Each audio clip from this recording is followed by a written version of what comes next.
अस्सलामु अलैकुम वरहमतुल्लाहि वबरकातुह। बिस्मिल्लाहिर्रहमानिर्रहीम। नहमदुहु व नुसल्ली अला रसूलिहिल करीम व अला आलिहि व अस्हाबिहि अजमाइन, अम्मा बाद।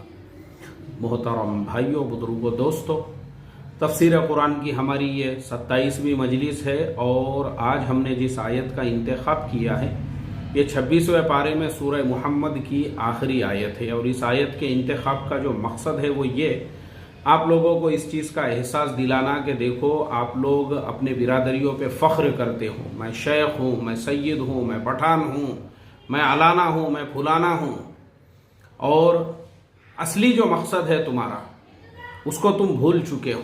वो तुम भूलने की वजह से फिर अल्लाह तबारक व ताला ऐसे लोगों को दीन की मेहनत के लिए खड़ा करता है जो ना शेख होते हैं, ना सैयद होते हैं, ना पठान होते हैं, ना खान होते हैं, ना अलाने होते हैं, ना फुलाने होते हैं, बल्कि ये वो लोग होते हैं जिनके बाप दादाओं को इस्लाम और ईमान पता भी नहीं होता है। ये नए लोग होते हैं जो ईमान में दाखिल होते हैं और फिर इनके ज़रिए से अल्लाह ताला लाखों को हिदायत अता फरमाता है। जैसे शायर ने कहा कि खुद न थे जो राह पर औरों के हादी बन गए, क्या नज़र थी जिसने मुर्दों को मसीहा कर दिया। अब हम आपको जो है ऐसे कौमों की आज के ज़माने के हिसाब से, आज के ज़माने में ऐसी जो कौमें हैं जो इस्लाम के तबलीग का काम कर रही है, उनके साथ में बड़े बड़े नाम नहीं हैं। उन्होंने अपने बाप दादाओं के नामों और अपने बिरादरियों के नाम अपने गाड़ियों पे नहीं लिखे हुए हैं। उन्होंने उसके व्हाट्सएप पे ग्रुप नहीं बनाए हुए हैं, फुलाने बिरादरी का ग्रुप, बस यही करते रहो तुम। और जो असली का मकसद है मुसलमान का और मोमिन का, वो दूसरी कौमें कर रही है। और वही अल्लाह ने तुमको यहाँ पे झंझोड़ा है जो आज की हमारे आयत की तफसीर है। अऊज़ु बिल्लाहि मिनश शैतानिर रजीम। बिस्मिल्लाहिर रहमानिर रहीम। हा अंतुम हाउलाइ तुदऔना लितुनफिकू फी सबीलिल्लाह फमिनकुम मन यबखल व मन यबखल फइन्नमा यबखलु अन नफ्सिहि वल्लाहुल गनिय्यु व अंतुमुल फुक़रा व इन ततवल्लौ यस्तब्दिल कौमन गैरकुम सुम्मा ला यकूनू अम्सालकुम। सदक़ल्लाहुल अज़ीम।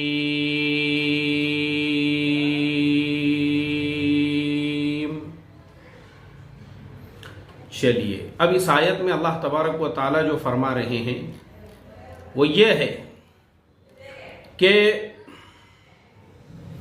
हाँ, तुम लोग ऐसे हो कि तुमको अल्लाह के रास्ते में का तुम्हारी तरफ आइद होना यकीनी है। थोड़ा सा हिस्सा माल का खर्च करने के लिए बुलाया जाता है और बकिया अक्सर हिस्सा तुम्हारे कब्जे में छोड़ दिया जाता है। सो उस पर भी बाज़े तुम में से वो है जो बुख्ल करते हैं। यानी तुमको ये कहा जाता है कि देखो, अल्लाह तबारक व ताला ने जो तुमको माल दिया है उसका एक छोटा सा हिस्सा, एक मुख्तसर हिस्सा, उसको अल्लाह के रास्ते में खर्च करो। तो तुम क्या करते हो? उसमें बुख्ल करते हो, कंजूसी करते हो और अल्लाह के रास्ते में उसे खर्च नहीं करते। और आगे इस फर्द यानी बुख्ल की मजम्मत है कि जो शख्स इस तरह खर्च करने से बुख्ल करता है तो वह दर हकीकत खुद अपने से बुख्ल करता है, यानी अपने ही को उसके नफ़े दायमी से महरूम रखता है। अब वो जो इंसान होता है ना, वो अपने आप को महरूम रखता है, दूसरों को महरूम नहीं रखता है। मैं आपको उसकी मिसालें देकर समझाऊंगा। जैसे दीन के तकाजे क्या है, आप मेरा ज़कात के ऊपर मुकम्मल बयान इस पर सुन लेना। मैंने ज़कात के जो मद है, यानी जो मुस्तहिकीन ज़कात है, जिन पर आपको ज़कात खर्च करना चाहिए, उसमें मैंने बताया हूँ कि देखो, ज़कात का जो कंसेप्ट है वो इसीलिए है ताकि बिरादरी में से, ख़ानदान में से कोई एक फ़र्द अगर वो मालदार है, अब वो अपनी ज़कात जब अदा कर रहा है, अब वो अपने बिरादरी के दूसरे लोगों को पैरों पे खड़ा कर रहा है, वो उनकी मदद कर रहा है। अब जब वो उनकी मदद कर रहा है तो बिरादरी में क्या होंगी? गुर्बत ख़त्म होंगी थोड़े दिनों के बाद। जैसे बिरादरी में कोई कर्ज़ वाला है, अब इसने उसका कर्ज़ अदा कर दिया, अब वो अपने कारोबार पे खड़ा हो गया। बिरादरी में किसी को रिक्शा लेके दे दिए, अब बिरादरी के अलावा हमने उसको वसी किया है। अब दोस्त अहबाब है, आप जिन दोस्त अहबाबों के साथ में बैठते हो, उठते हो, अब आपने अपनी ज़कात निकाली और उस ज़कात के पैसों से आप, क्योंकि ये अल्लाह का हिस्सा है, यही कुरान में कहा जा रहा है, अब आपने इस तरह से खर्च किए। अब आपके पास अपने रिश्तेदारों पे खर्च करने के बाद, अपने दोस्तों पे खर्च करने के बाद अभी कुछ माल बचा हुआ है। अब दीन के दूसरे तकाजे हैं, दीन के दूसरे काम हैं, जैसे दीन के कामों में जैसे मदारिस है, जैसे तबलीगी जमात है, वो भी अल्लाह का रास्ता है। जैसे मिसाल के तौर पे एक साथी 4 महीने अल्लाह के रास्ते में जाना चाहता है, लेकिन माली तौर पर वो जो है नहीं जा सकता, कि वो चला जाएगा तो उसके घर के ऊपर कौन उसकी जिम्मेदारी संभालेगा, या उसके पास उतना खर्च नहीं है। बिल्कुल आप उसको ज़कात के पैसों में से, अगर वो इंसान मुस्तहिक़ ज़कात है तो डायरेक्ट ज़कात के पैसे दे सकते, वो बोलना ज़रूरी नहीं है उसको कि ये ज़कात के पैसे, और अगर नहीं है तो उन्हीं पैसों की आप तमलीक करो, और तमलीक करके भी आप उस तक वो पैसे पहुंचा सकते हैं। बिल्कुल जायज़ है, ये भी दीन का काम है, क्योंकि वो इंसान गाँवों में बस्तियों में जाकर मेहनत करेगा, गली गली में गश्त करेगा, और उसके उस गश्त करने की वजह से जितने भी लोगों को दीनी फायदा होगा उसमें आपका भी हिस्सा शामिल रहेगा। ये दीनी काम है, ये सब दीनी तकाजे हैं।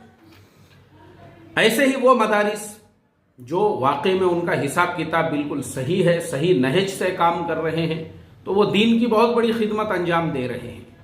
अब आपके माल में उनका भी हिस्सा है, आप उनका भी हिस्सा अदा कीजिए। तो आप जो है ये ऐसे जगहों पर अगर खर्च नहीं कर रहे हो, तो कुरान ने क्या कहा कि बहुत सारे लोग बुख्ल करते हैं खर्च करने से, तो दर हकीकत वो अपने आप से बुख्ल करते हैं, वो दूसरों पे बुख्ल नहीं कर रहे हैं। और मैंने जो आपको कहा कि यहां आगे देखो, पहले मैं आगे का तर्जुमा पढ़ता हूं उसके बाद, यानी वो अपने आप को ही नफ़े दायमी से महरूम रखते हैं, और अल्लाह तबारक व तआला किसी का मोहताज नहीं है, बल्कि तुम सब उसके मोहताज हो। वल्लाहुल गनिय्यु व अंतुमुल फुकारा। अल्लाह की जात तो गनी है, बेनियाज है, वो किसी का भी मोहताज नहीं है, बल्कि तुम उसके मोहताज हो। अब खर्च करने से हमारा ही फायदा कैसे होता है, ये मैं आपको बताता हूं। मैंने इससे पहले भी जो है अपने तफसीर में भी बताया हूँ, इससे पहले मैंने अपने ज़कात के लाइव मजलिस में भी बताया हूँ। देखो, मैं खुद जो है ना तकरीबन पिछले 25 सालों से पूरा हिसाब करके अपने माल की ज़कात अदा करता हूँ। मेरी शादी हुई थी 1998 में, तो तब मैं 250 रुपये ज़कात पहले साल मैंने निकाला था। तब से लेके आज तक मेरी इस साल की ज़कात 10 लाख रुपये से ऊपर की है, अल्हम्दुलिल्लाह, अल्लाह के फजल व करम से। और वो भी गवर्नमेंट को टैक्स देने के बाद, क्योंकि मेरे जितने भी पेमेंट आते हैं गवर्नमेंट, यानी जो हम लोग सर्विसेज प्रोवाइड करते हैं, सॉफ्टवेयर का काम करते हैं, मैं जॉब भी करता हूँ, वो सारी जो हमारे जो पेमेंट्स हमारे आते हैं ना, वो ऑलरेडी टीडीएस कट के आते हैं, मतलब टैक्स हम पहले ही दे देते हैं गवर्नमेंट को एडवांस में। अब उसके रिटर्न के लिए हमको जो है फाइल दाखिल करना पड़ती है कि भाई हमारा इतना इतना टीडीएस कट गया हुआ है पूरे साल में, अब वो हमको रिटर्न करो। अब आप सोचो कि आपका टीडीएस जो है ना वो 10% कटता है। 10% का मतलब क्या है? 10% का मतलब आपकी ने जितनी भी मेहनत की है गवर्नमेंट पहले ही एडवांस में ले लेती है, और ज़कात सिर्फ आपके ऊपर 2.5% है। वो 10% भी कब आपका टीडीएस कटता है, वो तो उस सूरत में कटता है जो पेमेंट आपका आने वाला है। लेकिन अगर आपके ऊपर और इनकम टैक्स लागू होता है तो फिर आपको 20% भी देना पड़ सकता है, और अपने जेब से 30% तक आपको टैक्स अदा करना पड़ सकता है। तो इस सूरत में आप खुद सोच सकते हो कि अल्लाह का हिस्सा कितना कम है। तो आप इस तरह से जब अल्लाह का हक अदा करते हो, इस तरह से, मुझे याद है मैंने हमारे जो फाउंडेशन है 2017 में मैंने ऐलान किया था कि हम हमारे फाउंडेशन से बुजुर्ग उलामा को 2000 रुपये महीना पेंशन देंगे। तो मेरा सबसे पहले गुजरात सफ़र हुआ। हमारे सबसे ज़्यादा जो उलामा है वो जम्बूसर तालुक़े में कावी है, और उसके अतराफ में जो गांव है खानपुर वगैरह सब वहीं के हैं। 11 उलामा वहाँ के हैं।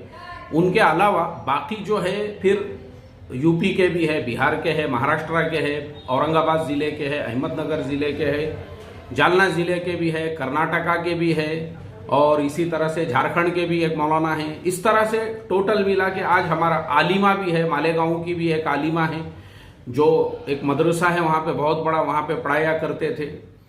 इसी तरह से बहुत से उलामा का इंतकाल हो चुका है दरमियान के सालों में, जैसे कोरोना वगैरह में, तो उनकी बेवाओं को हमने कंटिन्यू किए। शुरू में जो है हमने 11 से शुरू किए ना, तो मैं वो 11 के लिए परेशान रहता था। मैं दुआ करता था अल्लाह ताला से कि अय अल्लाह तेरे कुछ बंदों को खड़े कर दे जो कम से कम इस जिम्मेदारी को अदा कर सके। लेकिन उसके बाद में जो है, मैं उस ज़माने में जो जॉब किया करता था, मुझे 30,000 रुपये सैलरी मिलती थी 2017 में। उसके बाद फिर मैंने जो है अपने कारोबार को प्रोग्रेस करना शुरू किया, अपने अंदर स्किल को बढ़ाना शुरू किया, और ज़कात तो मैं पहले से ही पाबंदी से अदा करता हूँ। अल्लाह का करोड़ों दर्जे शुक्र है, करम है, एहसान है। आप गौर करना, मेरी आज तक इस साल की जो तफसीर है ये 27वीं है। मैं हर साल जो है शुरू से ही आप लोगों से रिक्वेस्ट और दरखास्त किया करता था कि भाई फाउंडेशन का ताउन करो, फाउंडेशन जो है इतने लोगों की मदद कर रहा है। लेकिन इस साल मैंने अभी तक वो ऐलान नहीं किया। क्यों नहीं किया पता है? मैंने शुक्र अदा किया अल्लाह तबारक व तआला का कि अय अल्लाह तूने मुझे खुद को ही इतना मेरा ज़कात का जो हिसाब निकला है, अब मैं मेरी पेंशन योजना मेरे खुद के ज़कात से भी चला सकता हूँ। लेकिन फिर भी मैं दरखास्त जो मेरे फाउंडेशन के ये ब्रॉडकास्ट के मेंबर वगैरह है जो ताउन करते हैं, और जो लोग पहले से जिन्होंने इस तरह से जिम्मेदारी ली हुई है, जिसका पैसा आ गया, वरना अल्हम्दुलिल्लाह अल्लाह तबारक व ताला ने, वो ज़माना और था 2017 में, जब मैं दुआ करता था कि कैसे मैं इन लोगों की, मैंने जिम्मेदारी तो ले लिया, पेंशन कैसे अदा करूंगा। आज अल्लाह का करोड़ों दर्जे शुक्र है। ये तो पेंशन वो हो गई जो हम फाउंडेशन से देते हैं। उसके अलावा मेरा ज़कात के अलावा भी मैं अपने नफ़े में का एक हिस्सा निकालता हूँ अपने रिश्तेदारों के लिए, कि भाई मेरे जो रिश्तेदार है, ख़ानदान बिरादरी, जो मैंने आपको पहले बताया ना, कि अगर हर फर्द इस तरह से सोचे ना, तो क्या होगा, अपने ख़ानदान के लोगों को भीख मांगने की ज़रूरत नहीं पड़ेगी।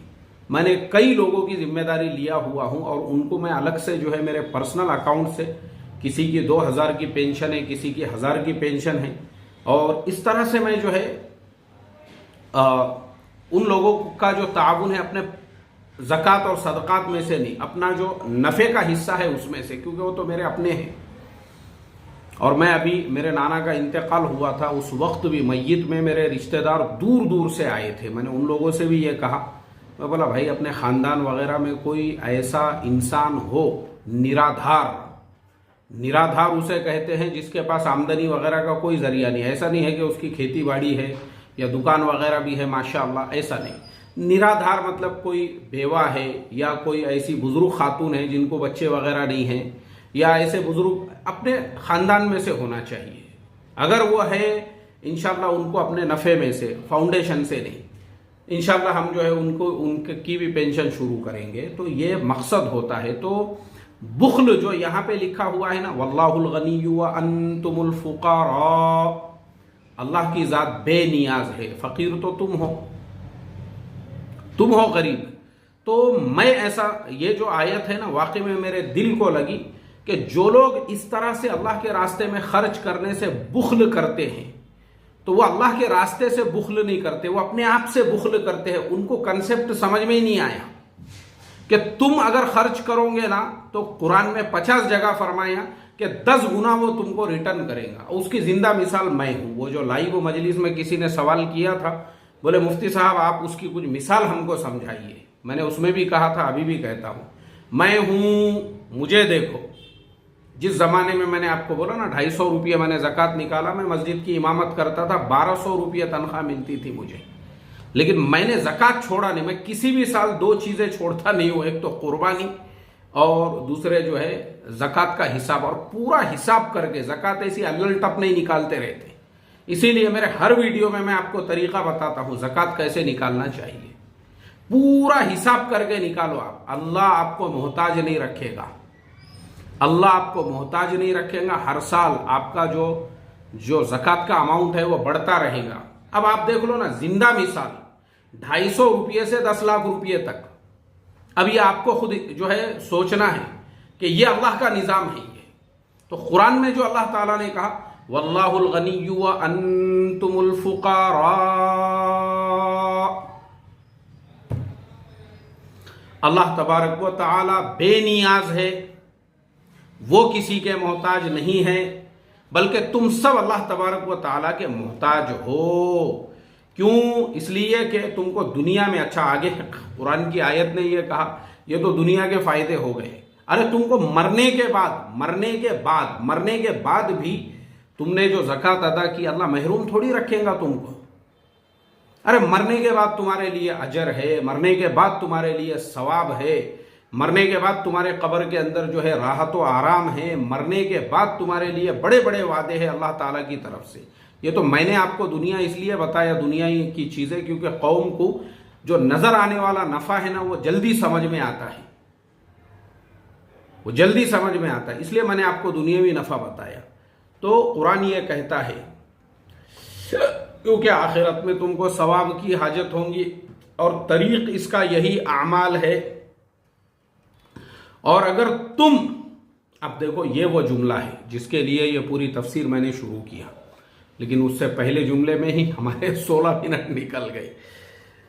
और उसका यही आमाल है, और अगर तुम हमारे अहकाम से रूगर्दानी करोगे, वमन यस्तबदिल कौमन गैरकुम, रूगर्दानी करोगे, अल्लाह तुम्हारी जगह दूसरी कौम पैदा कर देगा।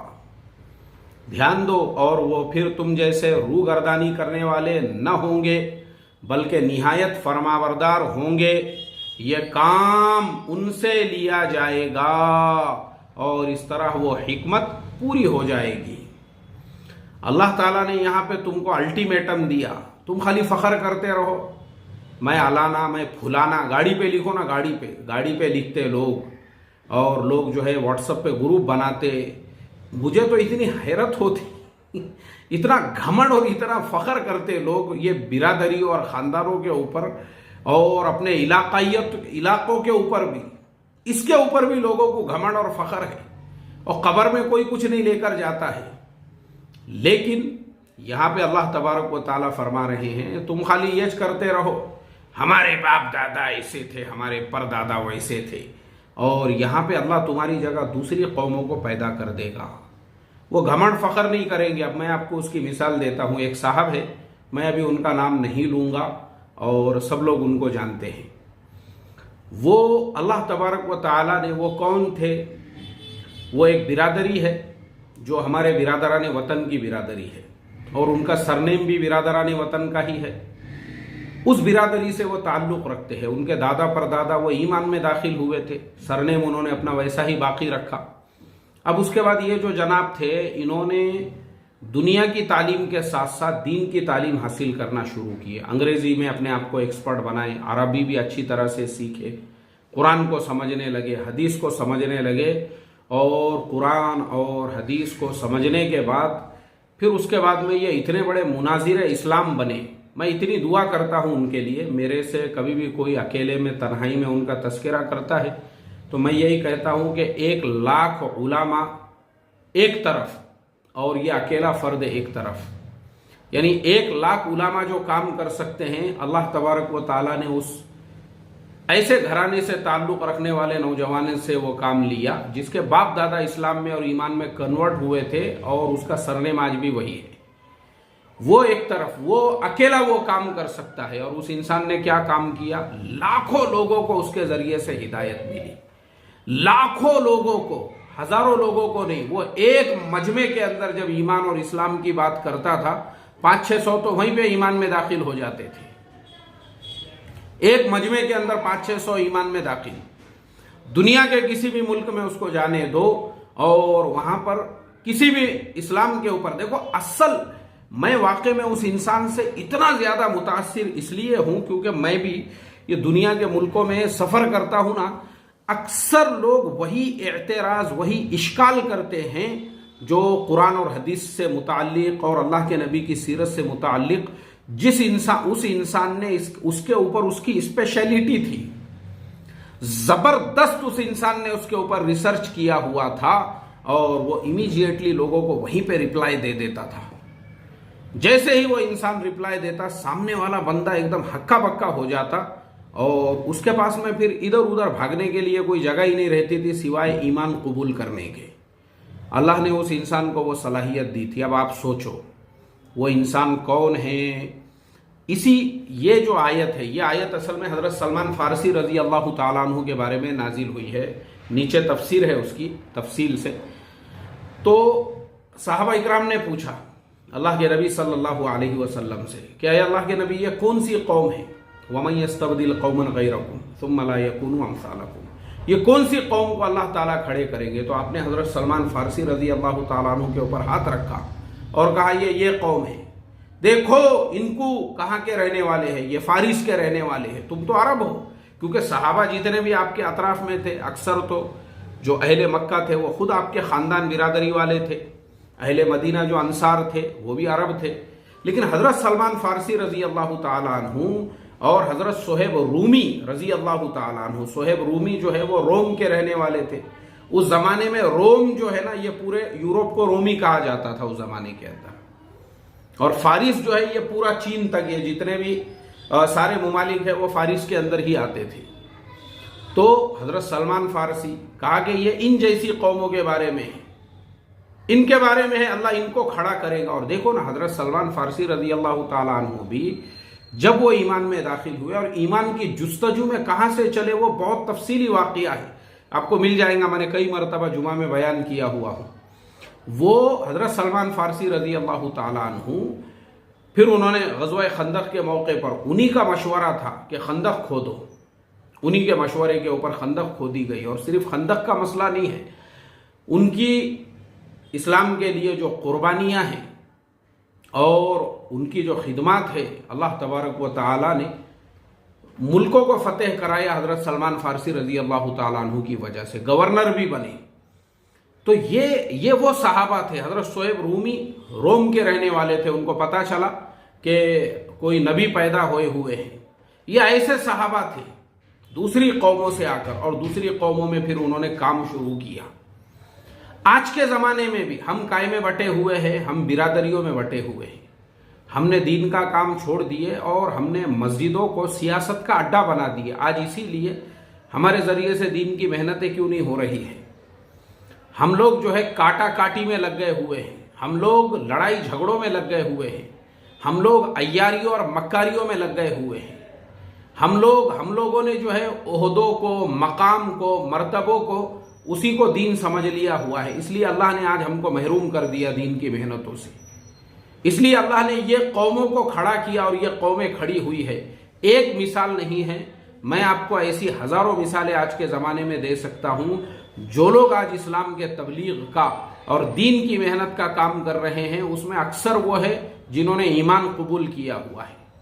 अभी साउथ अफ्रीका में जाते रहता हूँ, साउथ अफ्रीका के अंदर एक नौजवान है दाऊद किम, आप यूट्यूब पे डालोगे तो उनका चैनल आपके सामने आएगा। वो सिंगर हुआ करते थे एक ज़माने में, वो अपने चैनल पे अपने सॉन्ग्स, अपने गाने वगैरह डाला करते थे। अल्लाह तबारक व तआला ने उस बंदे को हिदायत अता की, वो बंदा ईमान में दाखिल हुआ। ईमान में दाखिल होने के बाद उस बंदे ने जो है इस्लाम को सीखा, और सीखने के बाद वो बंदे ने हज का सफ़र किया, उम्रे का सफ़र किया, और कुछ मुस्लिम मुल्कों का भी सफ़र किया, इंडोनेशिया, बांग्लादेश वगैरह। और वहाँ पे उसने मुसलमानों के अखलाक देखा। देखो अब ये भी कितनी बड़ी दावत है।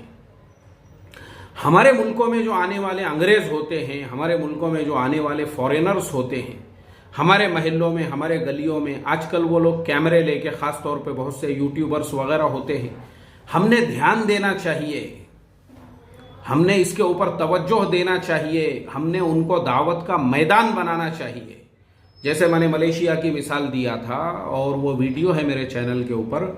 मैं अभी लाइव मजलिस लिया था मैंने, और मैंने आप लोगों को समझाया था। मैं बोला देखो मैं तुमको लाइव बता रहा हूँ, इतनी बड़ी बड़ी इन्होंने मस्जिदें जो बनाई हुई है ना, इनके पीछे मकसद यही है कौमों को बुलाओ यहाँ पे, मस्जिदों के दरवाजे खोलो सबके लिए। और हमने अपने मस्जिदों के दरवाजे खुद अपने ईमान वाले भाइयों के लिए क्यों, उसके पीछे की पॉलिटिक्स ये है कि मस्जिद हमारे यहाँ पेट भरने का जरिया है, मस्जिद का चंदा हमारे यहाँ पे पेट भरने का जरिया है। हमने धंधा बनाया हुआ है मस्जिद को।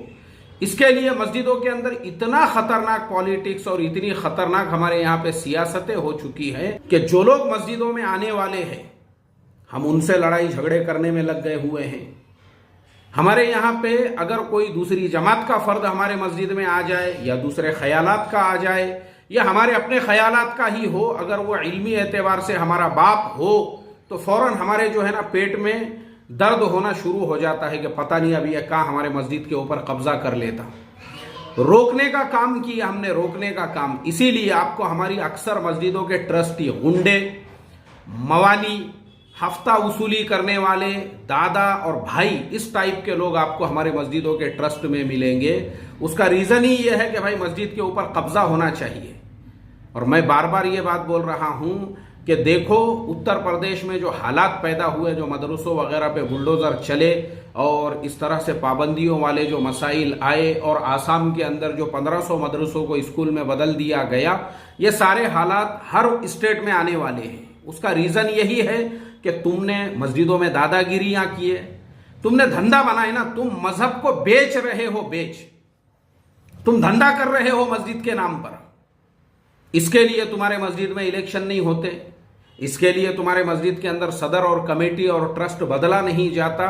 ये जो तुम्हारी दादागिरी और ये जो तुम्हारी भाईगिरी है, अब कोई इंसान बोल नहीं सकता, कोई बोलने के लिए जाएगा हम फौरन लड़ने झगड़ने पे तैयार होते हैं। ऐसा मेरे साथ में हो चुका है।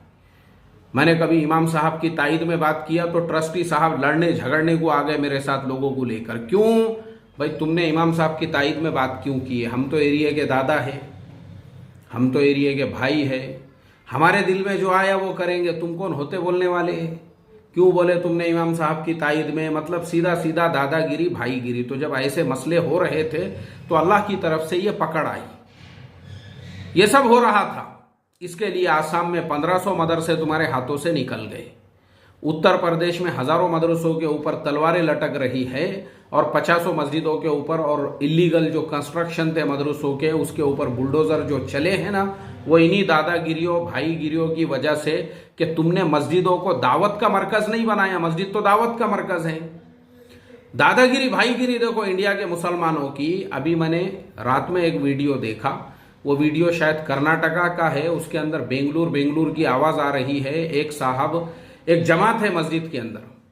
अब मुझे दोनों का भी मसलक नहीं मालूम है, जो जमात आई हुई है उसका मसलक और मशरब क्या है, और एक साहब जो उनके सामान को रोड पे फेंक रहे हैं उनका मसलक और उनका मशरब क्या है।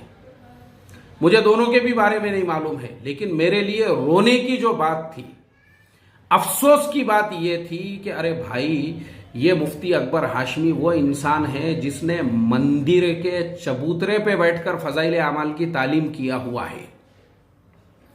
ये मुफ्ती अकबर हाशमी वो इंसान है जिस बस्ती के अंदर मस्जिद नहीं, वो बस्ती के लोगों ने जो है ना मंदिर के चबूतरे पे हमको बैठकर तालीम, और भी पूरे इस्तकबाल के साथ। और अब जब हम बैठ गए तो वुजू के लिए बाल्टी भर के सामने बेचारे हमारे एक भाई की दुकान थी, हिंदू भाई की, उसने अपने घर से जो है बाल्टियां भर भर के पानी लाकर दिया, वुजू करो, पीने के लिए पानी लाकर दिया। ये पीने का अलग है और ये वुजू के लिए अलग है। हमने वहीं पर वुजू किए और वहीं पे जोहर की नमाज मंदिर के चबूतरे पे हमने अदा किए। तो मेरे आंखों में से आंसू निकल गए।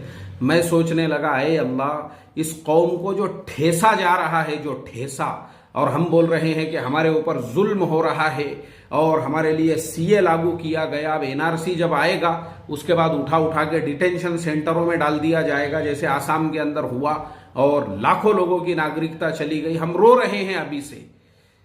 कोई फायदा नहीं है तुम्हारा रो के। तुम्हारे आमाल ऐसे है, तुमने सीखना चाहिए कि वही जमात मंदिर के चबूतरे पे बैठ के तालीम कर सकती है। मैं हूं, मैं सामने बैठे हुआ हूं तुम्हारे, और तुम मस्जिदों में से उनके बैग वगैरह फेंक रहे हो। और वो फेंकने वाला, जिसके आप लिबास को देखो और उसके कपड़ों को देखो और उसके चेहरे वगैरह को देखो, दीनदार है तू।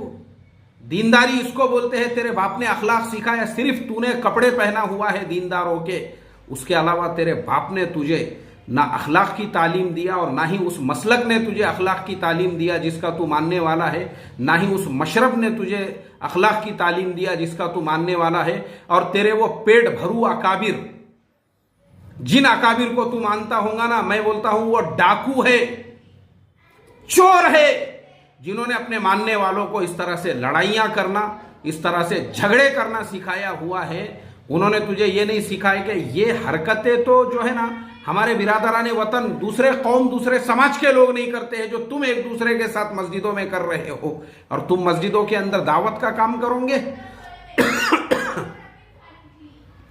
सीधी सीधी बात है, अगर आपको उस जमात के साथ एतराज था, वो आपके ख्यालात की जमात नहीं थी या नजरियात की नहीं थी, दोनों मिलकर बैठते और आप उनको प्यार से बोल देते, भाई देखो आप इस मस्जिद में क़ियाम नहीं कर सकते, आप लोग अपना सामान लेके जाइए, दूसरी जगह पे क़ियाम कीजिए।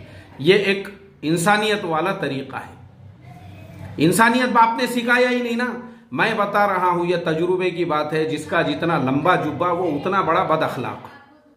अखलाक बाप ने सिखाया ही नहीं, खाली लिबास को हमने जो है यहाँ पे दीन समझ के रखे और इस्लाम। इसीलिए मैं बोलता हूं नौजवानों से, पैंट पहनो, टी शर्ट पहनो, जींस पहनो, मगर अपने आप को अखलाक वाला बनाओ और जुब्बे पहनकर बद अखलाकी वाली हरकतें मत करो।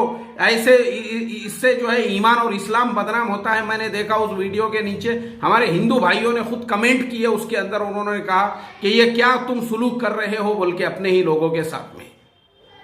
अफसोस की बात है ये, तुम इंसान, अरे ये इंसानों वाली भी हरकतें नहीं है तुम्हारी। कोई चाहे तुम्हारा कितना भी बड़ा दुश्मन हो, अच्छा तुम फिर तुम्हारे जैसे ही लोग अल्लाह के नबी के अखलाक की बात करते हैं। ये अखलाक थे अल्लाह के नबी सल्लल्लाहु अलैहि वसल्लम के। अरे उन्होंने अपने दुश्मनों के साथ में वो सुलूक नहीं किए जो तुम अपने जैसे ही दीन की मेहनत करने वालों के साथ में कर रहे हो। मुझे बताओ ना, वो जो लोग आए हुए थे वो शराबी थे, वो जुआरी थे, सबके हाथ में बाटलियां थे दारू के, सब देसी दारू लेकर खड़े हुए थे। ऐसे लोग थे क्या? अरे तुम्हारे जैसे ही, तेरा जितना बड़ा जुब्बा था उन लोगों का भी तो जुब्बा वैसे ही था, उनके भी सरों पे टोपियां थी, जिनके बैग तुमने मस्जिदों के बाहर फेंके तो गलत बात है ये। आज मुसलमानों पे जो जवाल आया और जो अजाब आया और ये जो ठेसे जा रहे हैं ना, ये कुछ भी नहीं है। आगे तुम हालात देखते जाओ अभी मुल्क के अंदर। और मैं तुमको अभी से इस बात का जो है ना बता देता हूं कि 2024 के इलेक्शन में बीजेपी एकदम क्लियर जो है वो जीतने वाली है। कितने भी तुम प्रोग्राम बना लो और तुम्हारे अकाबिर कितने भी बयान करने दो और कितने भी जो है तुमको सिस्टम बता, जो करने का है कर लो तुम। 4 जून को मेरे ये जुमले को वापस से तुम सुनना, कितना भी कुछ भी कर लो, वापस से पूरे मुल्क में बीजेपी की ही हुकूमत आने वाली है। क्यों? तुम्हारे अखलाक ऐसे है, तुम्हारा किरदार वैसा है। मस्जिदों में से लोगों के बैग फेंक रहे तुम, गुंडों को इस्तेमाल कर रहे तुम लोगों को मस्जिदों में से आने से रोकने के लिए। ये सब जो तुम्हारी हरकतें हैं ना, इसके लिए अल्लाह ने तुमको ठेसने के लिए मुसल्लत किया। इसीलिए तुम्हारे 1500 मदरसों को स्कूल में बदल दिए, हजारों मदरसों पे यूपी में जो है वो तलवारें लटकी हुई है, जो तुम्हारा करने का काम था। क्यों? अच्छा, रोकने का मकसद क्या है इसका? सिर्फ क्योंकि वो प्रॉपर्टी है तुम्हारी, तुम्हारा पेट भरने का जरिया है, उसका जो जुम्मे का गल्ला है तो, और जो तुम्हारा शबे कदर का जो गल्ला है तो, रमजान का जो गल्ला है तो, तुम्हारा धंधा है ना, वो तुम्हारी दुकान है। तुम बेच रहे हो मजहब को। तुमने मस्जिद को जो है दावत का मरकज नहीं बनाई। जैसे मैंने बताया मलेशिया वगैरह के अंदर हर मस्जिद के बाहर पीने के पानी का इंतजाम, आने वाले लोगों को वो पूरे अखलाक से अदब से मस्जिदों में ले जाते हैं, मस्जिदों का तारुफ कराते हैं, मस्जिदें बताते हैं। और हजारों लोग खाली मस्जिदों की वजह से जो है दीन, वहां पे दीन यानी वो ईमान कबूल कर लेते हैं। और हमारे यहाँ पे हमारे मस्जिद वालों के बद अखलाकी की वजह से नौजवान शकीली बन रहे हैं। मैंने 2 घंटे समझाया एक नौजवान को, बद अखलाकी की वजह से, सिर्फ बद अखलाकी की वजह से। क्यों? बाप ने सिखाया नहीं, बाप ने सिखाया नहीं भाई। बाप अगर इसको सिखाता था कि मस्जिद में आने वालों के साथ कैसे अखलाक का मुआमला किया जाए, कैसे इकराम का और कैसी प्यार मोहब्बत से बात की जाए, ये बाप ने सिखाया ही नहीं ना इसको। बाप ने जना और जन के बगैर तरबियत के छोड़ दिया। तो ऐसों की वजह से नौजवान मस्जिदों में आने से बज्जन होके शकीली बन रहे हैं हमारे जमाने में। अल्लाह हिफाजत फरमाए।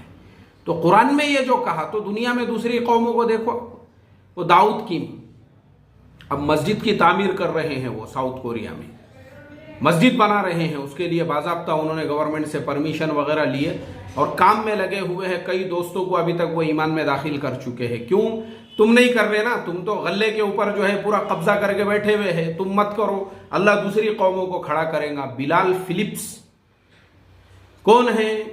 क्रिश्चियन घराने से ताल्लुक रखते थे, ईमान में दाखिल हुए, आज तक हजारों लोगों ने उनके हाथ पे ईमान कबूल कर लिए। क्यों? नहीं, तुम मत करो भाई, तुम झगड़े करो, खाली झगड़े। किसको सदर बनने का है, किसको सेक्रेटरी बनने का है, तुम खाली उसके लिए झगड़े करते रहो, अल्लाह दूसरी कौमों को खड़ा करेगा। देखो उनको खड़े कर दिया क्रिश्चियन घराने से।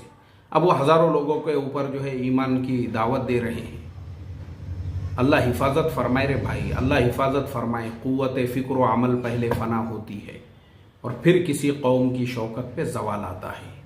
आज मुसलमानों के जो हालात है खुद मुसलमान उसके लिए ज़िम्मेदार है। और याद रखो, मैंने कहा 2024 में दोबारा बीजेपी आने वाली है और बहुत सारे कायदे कानून नए नए वो लेकर आने वाली है। अस्सलामु अलैकुम व रहमतुल्लाहि व बरकातुहू।